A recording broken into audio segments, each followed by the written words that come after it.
Sejak kapan ibadah sholat itu dibesar-besarkan sekali? Sejak zaman Daulah Umayyah, setelah Khulafaur Rasyidin selesai, mungkin ada tujuan untuk mengalihkan perhatian masyarakat terhadap pemerintahan supaya untuk menjaga kondusivitas. Sampai-sampai ya banyak hadisnya juga tahu bahwa sholat itu sebagai salah satu rukun rukun Islam ya, syahadat, sholat, zakat, puasa, haji. Sampai dikatakan bahwa ini artinya pikiran kita melihat sholat itu sesuatu yang sangat penting sekali, sangat urgen sekali, yang sangat substantif dalam beragama. Sampai dikatakan as-sholatu imaduddin, sholat itu adalah tiang agama. Faman aqomaha faqad aqomadin, barang siapa yang mendirikan sholat berarti mendirikan agama. Wa man tarakaha faqad haddamadin, barang siapa yang mendirikan sholat berarti menghancurkan agama. Terus ada lagi hadis banyak banget ya, sampai hadis mengatakan inna awwala ma yuhasabu bil mar'u yaumal qiyamah as-salat. Nanti amalan-amalan yang pertama-tama dihisab di akhirat adalah sholat kamu. Ya.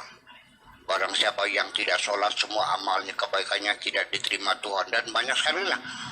Dan bahkan di kajian kitab fikih itu hampir 30% habis membahas sholat. Ya, porsinya sangat besar sekali dalam kajian fikih tentang bab sholat. Sok baca aja, lihat. Nanti buka saja apakah Fathul Mu'in, apa Takrib, apa Sapina, apakah Madzhabul Arba'ah yang 6 jilid.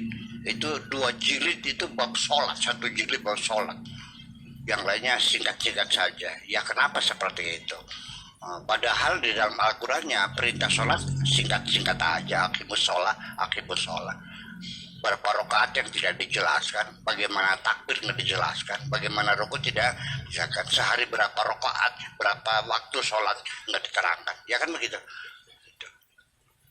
Tapi dalam kajian fikih begitu lengkap. Oke, saya tidak menyangkal,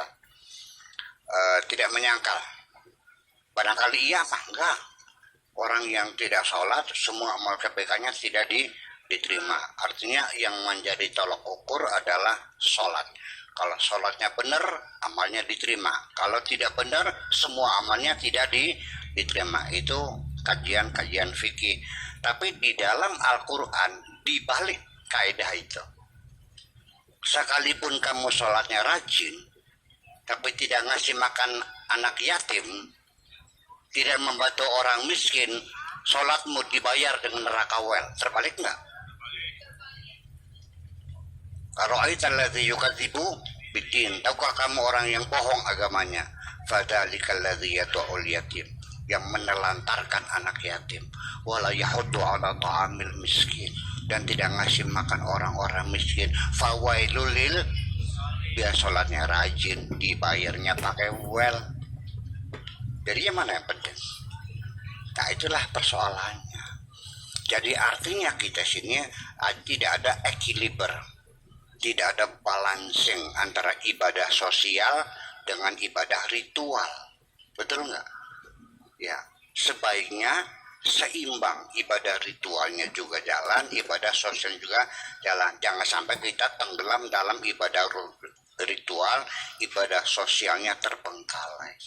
Masjid bagus-bagus, tapi masyarakatnya nggak makan, bener? Betul nggak? Iya, sholat marah jamaah semua, tapi anak-anaknya sekolahnya kadang lanjut sampai SD aja, bener? Nah, ini persoalan. Nah, saya mau cerita bahwa dulu ada orang yang pengen belajar benar, pengen mendekatkan diri dengan Tuhan, pengen kenal Tuhan, mencari mursyid, mencari syekh, pesantren sana, pesantren sini, mencari Tuhan, masuk hutan, keluar hutan, naik gunung, turun gunung, nyeberang lautan, sampai akhirnya meninggal dunia. Malah dipersalahkan oleh malaikat, kamu salah cara mencari Tuhan, muter-muter di alam dunia, ke gunung-gunung, ke hutan-hutan, ke lautan, ngapain?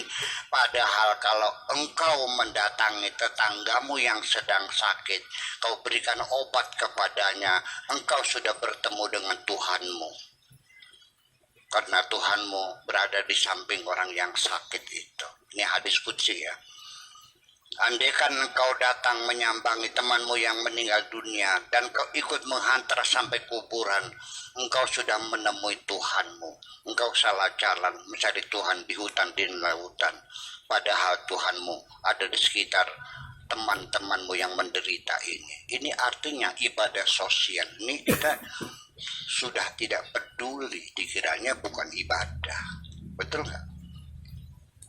Dikiranya ya, sampai ilmu saja ada ilmu agama, ilmu umum. Kalau ibu-ibu zakat, guru SD ngajar matematika dikasih zakat nggak kok? Kalau yang ngajar Quran, ngajar turutan,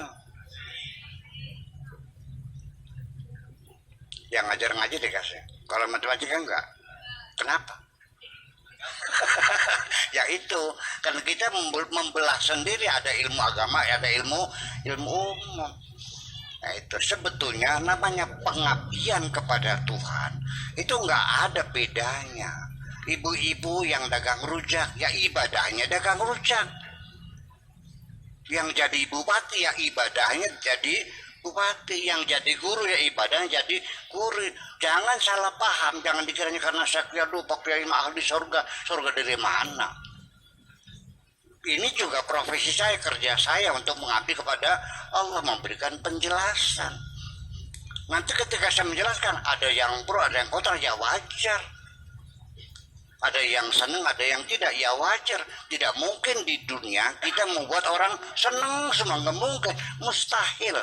Kalau kamu bertujuan ingin menyenangkan semua orang, saya tetapkan sejak awal kamu pasti gagal. Karena tidak mungkin semua orang